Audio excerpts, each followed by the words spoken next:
there exists a trial record tucked away in the Louisiana State Archives, one that officials in Iberville Parish quietly reclassified as administrative waste around 1901.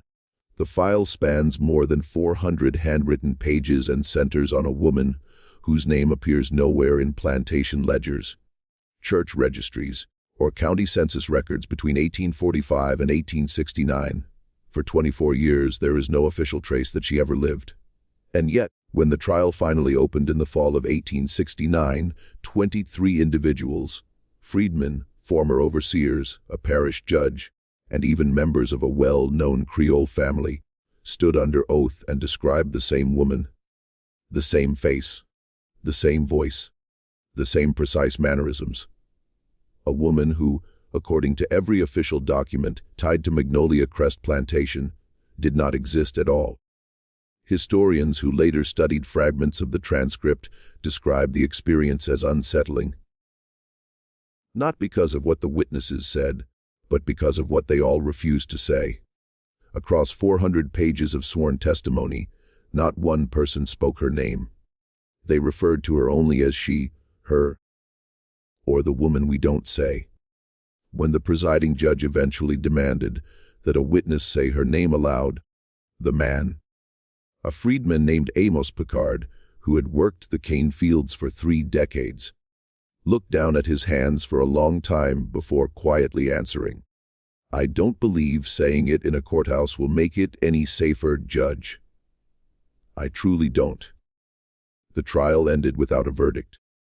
4 of the witnesses were dead within 2 years, and the woman at the center of it all was never found. Before we go deeper into the story of Magnolia Crest and the woman whose name no one would speak, if this is your first time here, welcome. On this channel, Liturgy of Fear, we explore the forgotten edges of American history, the stories that were buried, reclassified, or simply left untold. If that kind of history draws you in, consider subscribing and turning on notifications so you don't miss what comes next. And take a moment to comment where you're listening from. The city, the state. There's something about knowing who's gathered around the fire. Now back to Louisiana. It was the kind of autumn that only exists in the lower parishes. Even in October, the air remained thick and heavy. The cane fields stretched gold along the river road, and the Mississippi moved slow and dull beneath a sky that couldn't decide between haze and rain. The year was 1869. By then, the world that had defined Magnolia Crest Plantation for over 40 years was already gone, replaced by something uncertain, something unstable. But to understand what happened inside that Iberville Parish courtroom, you have to go much further back. You have to return to a Wednesday morning in March of 1845. The day a woman first arrived at Magnolia Crest, and the silence around her began. Magnolia Crest stood 11 miles south of Plaquemine, along the west bank of the Mississippi. It had belonged to the Fontenot family since 1802. By 1845, it was one of the larger sugar plantations in Iberville Parish. Not the wealthiest, not the grandest, but steady, well run. With roughly 340 acres under cultivation and between 80 and 90 enslaved individuals working its land, its mill, its house, and the scattered buildings that formed its contained world.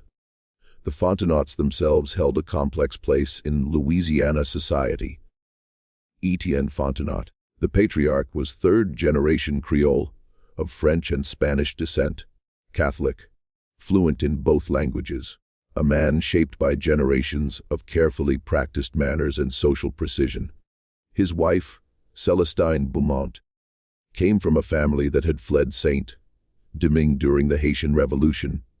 They brought wealth with them, and something else.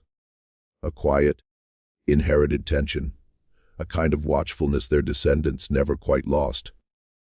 During social season, the family stayed in New Orleans, on Esplanade Avenue, but during harvest they returned to Magnolia Crest.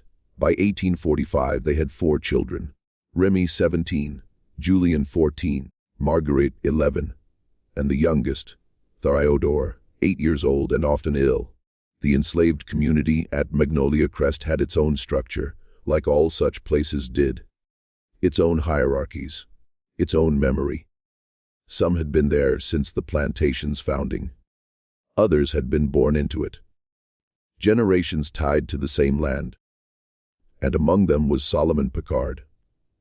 Solomon was the plantation's chief driver, the man who stood between the Fontenautes and the enslaved workers. In 1845, he was in his mid-50s, broad-shouldered, measured, a man whose face, people often said, revealed nothing. He had a wife, Delphine, who worked as a seamstress in the main house, and 3 grown children, Amos among them. It was Solomon who first saw the woman arrive. Years later, he described it in a private record, one his son Amos preserved, and which eventually surfaced during the trial. He called it an ordinary morning, interrupted by something he couldn't name. A wagon came along the river road from Plaquemine, driven by a man Solomon didn't recognize. But instead of approaching the main house, it stopped at the edge of the cane fields. That alone was unusual. Solomon walked out to meet it, as he would for any supply delivery. But the wagon carried no supplies. It carried only one passenger, a woman. She sat among a few bundles of belongings, watching him approach. And the way she looked at him. He struggled to describe it later, only that it felt like being studied, like she had observed him from a great distance for a long time, and was now seeing him up close for the first time. She appeared to be somewhere between 30 and 40. Her features reflected the blending common to Louisiana's lower parishes. African, French, perhaps native ancestry. Her clothing was neat, good quality, but not extravagant. And her posture, her composure, was something Solomon recognized immediately. Not natural, learned, deliberate, without a word. She handed him a folded letter. It bore the Fontenaute family seal, and Etienne Fontenaute's handwriting. The instructions were brief. Solomon was to place the woman in the small cottage, near the kitchen garden. He was to extend to her the same courtesies given to any member of the household staff. There was no explanation, no justification, and no name. Solomon read the letter twice. Then he looked up at her. "And what do we call you?" he asked. She paused. Not as if she didn't know, but as if she were deciding. Then she answered in careful, formal French. "You may call me whatever is practical." Solomon never did. And for a long time, no one else did either. For the first few days, the woman remained near the cottage. She did not wander. She did not introduce herself, and she did not ask questions. The cottage itself sat just beyond the kitchen garden, close enough to the main house to be watched, but far enough to remain separate. It had been used before, for visiting tradesmen, for temporary overseers, once, for a distant cousin who stayed through a single harvest season and left without explanation. But never like this. Never for someone who arrived without a name. Delphine was the first from the household to interact with her directly. She brought linens, soap, fresh water, simple things. Things that required no conversation. But even Delphine, who was known for her composure, her steadiness, later told her son that something about the exchange unsettled her. Not fear. Not exactly, but a sense that the usual rules of interaction had shifted, without anyone announcing it. "The way she listened," Delphine said once. "Like you were saying more than you knew." Within a week, the woman began assisting in the main house. Light duties at first. Setting tables, arranging linens, carrying messages between rooms. Tasks that required presence, but not familiarity. Celestine Beaumont noticed her almost immediately. Not because of anything the woman did wrong, but because of what she did too precisely.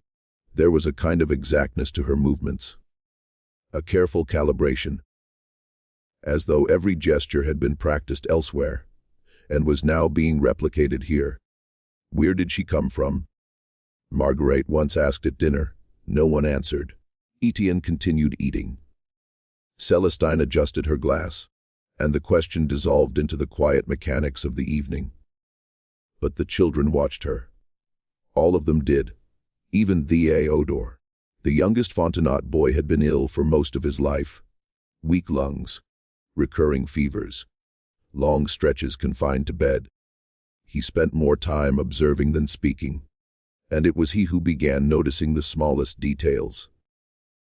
He noticed that the woman never seemed surprised, not by noise, not by sudden movement, not even by the unpredictable outbursts of plantation life, the shouts, the arguments, the constant, underlying tension. He noticed that she rarely blinked when spoken to, and when she did it felt delayed, as if the response had to travel a longer distance before reaching her. But most of all, he noticed that she never used names. Not his siblings, not even when directly prompted. Instead, she would pause, tilt her head slightly, and respond in ways that avoided them entirely. Yes, young master, as you wish. It will be done. Always precise, always sufficient, never specific.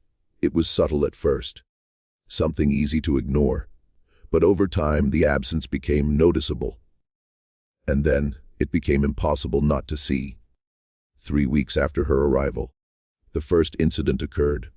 It happened in the kitchen. Midday, the busiest part of the house. A ceramic bowl slipped from the hands of a young girl named Lisa, one of the newer additions to the kitchen staff. It shattered on the floor. A sharp, sudden sound, the kind that usually triggered immediate reprimand. But before anyone could react, the woman spoke. Be careful. Lisa. The room went still, because it was the first time anyone had heard her say a name, and Lisa had never told her.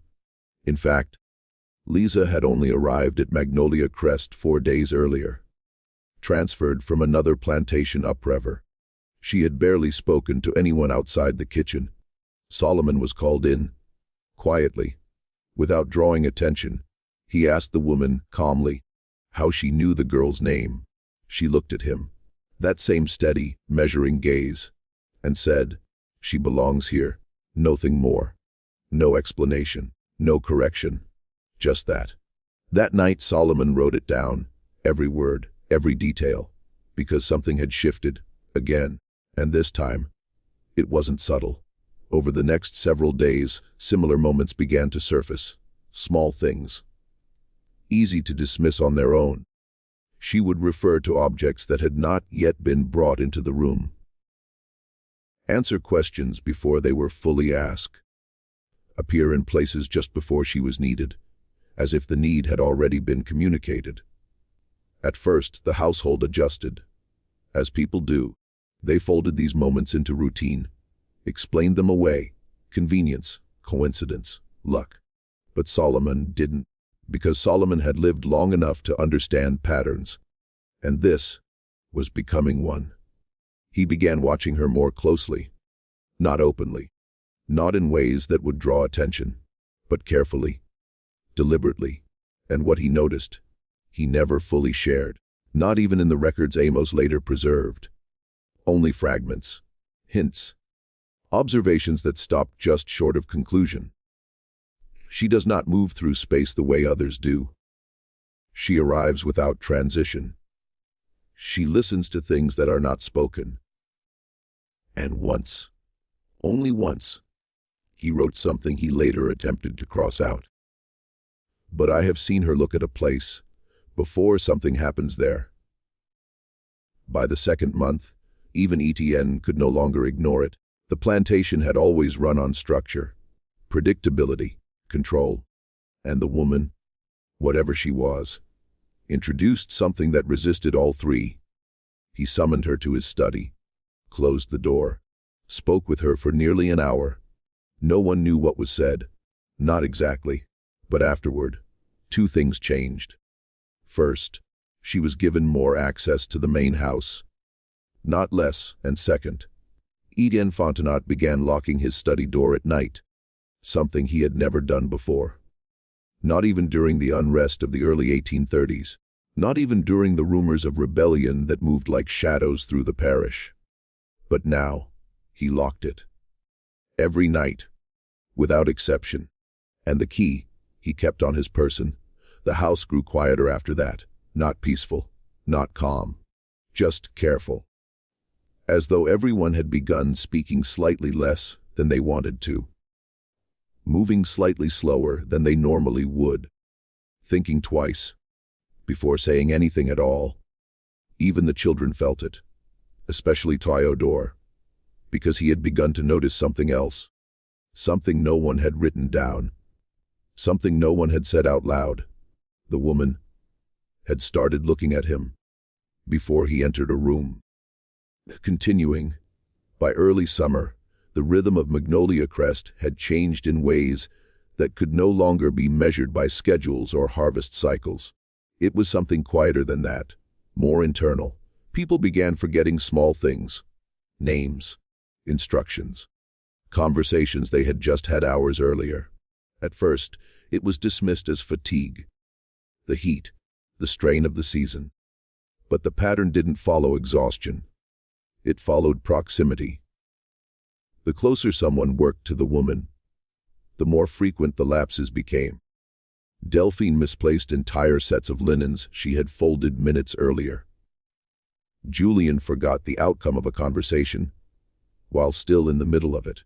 Even Celestine, precise, controlled Celestine, began repeating questions she had already asked. Only Solomon seemed unaffected, and Theodore, which is why they were the first to understand that this was not forgetfulness, it was removal. Something was being taken. Not randomly, not carelessly, but with intention. Memories that connected people, names that anchored them, details that made the world stable, and at the center of it, always, was her.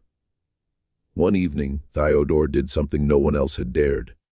He asked her directly, "Why don't you use our names?" The room stilled. Again, she looked at him, longer than usual, and for the first time, something in her expression changed. Not emotion, not quite, but recognition. "You won't keep them?" she said softly. It wasn't a warning. It wasn't a threat. It sounded like a statement of fact. Theodore didn't tell anyone. Not immediately. But that night, he wrote it down. And years later, that page would be entered into evidence. In a courtroom, where no one could agree on what her name had ever been, and no one, not a single witness, could say with certainty when she had finally left. Only that, one day, she was no longer there, and yet, the space she occupied remained, like something that had removed itself, but not entirely, not completely.